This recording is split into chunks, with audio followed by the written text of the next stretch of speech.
Howdy folks, welcome to Bullish On Farming. Today's November 6th and just moved the pigs to a fresh paddock. Doing a double whammy, moved the cows today. My wife gave me her vlogging camera, which is a heck of a lot better. And things are getting better and better, such is life. We got a 110 plus day well rested paddock here.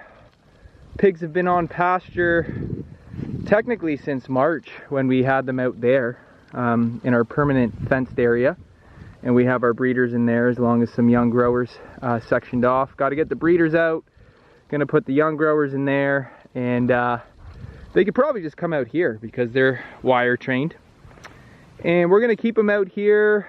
I don't know, we'll see, up until December at least.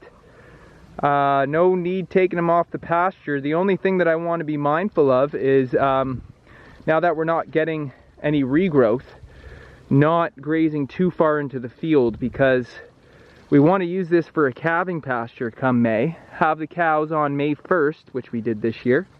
Get the cows to graze into the spring flush and have the pigs follow behind them. And we actually had the cows come back to move through this pasture for 2 or 3 laps. Because the grass would just get so long, it was better serving the cattle than it would the pigs. And so, you know, obviously having rested sections, but you know, after the spring flush and when the growth is strong, you don't need 3 feet of grass for the pigs. And they're happy to have it, but when you got cows, stack your grazing enterprises in an effective way is always a plus. So, you know, the forage quality in here is great with regards to what was native and sprouted up. We did sow oats and peas and sunflower. And it's matured out. You can see the oats there. The sunflower after the frost, you know, it started to die. But it's all organic matter to be chewed up, recycled by the pigs, and deposited onto the soil via their manure. And they they love to forage. You know, these creatures were given a snout for a reason. And if they're not using it, they're not living the fullness of life. And so we try and do our best to give them that ability as many days out of the year as possible. Even when we have them, quote unquote, confined. It's in a pastured, fenced area where they still have soil beneath their hoof and are able to instinctually react to their environment. So nothing to brag about in here because I had them off of this particular section in September and we didn't get enough time to regrow out. That other side's quite strong, which will be great for the younger growers if they come out in here. Got to get these breeders into the barn, and although I would love to farrow out on pasture, these 2 gilts are due late November, late this month. And because they're first time mums and we got plenty of barn space, we're actually going to farrow out in the barn. And then their next litters will be farrowed out on pasture. And so let's talk about what these pigs have here. You know, plenty of lush feed. And I got 3 going off to the butcher, so I was pretty happy to get them in here. So they're going off in a week, so that we have a week's worth of fresh forage that is supplemented with their grain feed. You know, just leading up to butcher time, it's good to know that your pigs are eating well in a diverse diet when you're offering pastured pork, because it all contributes to the flavor and the quality of the meat. So taking a look here, you know, you could see the oats. We got a nice patch over here that's pretty dense. And you know, it was all experimental this year. Because I didn't really have the stocking density too high, I didn't stir up the soil as much as one might want to if they were sowing feed. But it was good enough for us to have an idea of what we're doing. And because I'm running Tamworth Berkshire, but our breeders are going to be Mangalitsa crosses, the Tamworth Berkshire don't convert vegetation in the same way that a Mangalitsa does. And so next year, when we're really leaning into more of the Mangalitsa breed, we're definitely going to want to have as much of their diet from foraging as possible. So sowing feed, getting them to harvest it from the soil themselves, that's what we're all about. And you know, if you're trying to do something different and have an edge with your pastured pork, you know, having them on the land is one thing. Having them rotating with proper rest periods is the next thing. And then, in my opinion, sowing feed with those rotational systems and getting the pigs to do the work in both sowing and harvesting is even better. And there's very little farmers doing that, a small amount of farmers doing that. So if you really want to make a difference with what you're offering, all of this work that the pigs have done, sow it with feed. Now, like I say, this was an experiment. So as you can see, this paddock is not fully sown, and nor does it have to be.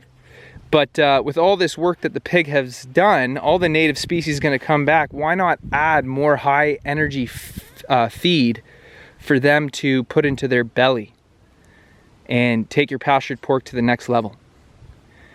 So we can take a look. I've yet to move their shade structure, which is just an old hay wagon, or wagon I should say, because you can use it for many things. But you could see how thick this is here. You know, I mean, I couldn't even find the soil if I wanted to. And that's just a good feeling. And if it feels good to you, it probably feels good to the animals. And it probably translates in their quality of life. But as you can see on this side, this is what I'm talking about, not having the stocking density at where one might want to have it if they're sowing feed predominantly. Because over there, that's great impact. Over here, we could do it with it a bit harder. But because this field is also grazed by the cows, I don't mind having a little bit of both. Because this comes back really well, and this comes back really well, but it takes longer. And so we're still balancing a multi-species grazing enterprise, and we're growing into the density, stocking density, that is going to be the sweet spot for our farm. So it's all a journey, learning about your pastures and how they react to the impact of your animals, and what it takes for them to restore themselves so that they're ready once again to accommodate the full impact of the animals. You know, fall season, we've been bringing plenty of pumpkins out to the pigs, and they love it. And this was sown heavy with sunflower. It's all gone. Anything that the pigs can chew up, poop out, that's in the ground, as a form of vegetation, we're happy to have it. Weeds, sure. I'm not going to worry about weeds, although there's not many weeds in this field. We have fields where there's plenty of weeds, but if you've watched this channel, we don't worry about weeds because they go away with good livestock management. It takes time. But with all that energy that people put into fighting weeds and all their resources and money, why don't you put that into good management, focusing on giving your animals the best quality of life and offering the best product you can, and allow nature to do the work for you. In a way, it's the path of least resistance, and it's also aligning with the let's call it the design, the abundant design of nature. And you can see that this pig's about to just go after this patch here. And you know, when you're talking finishing pigs, these are a bit lighter. But we send pigs monthly, so you can't always hit 250 on the nose. We got 3 going off. This one's probably, you know, 225. That one's probably, you know, 220, 215. And that one right there might be about the same. And you know, 250 in my experience on pasture is perfect for the meat to fat ratio. They're a bit lean when you're under that, and you know, 230, 240. That's okay.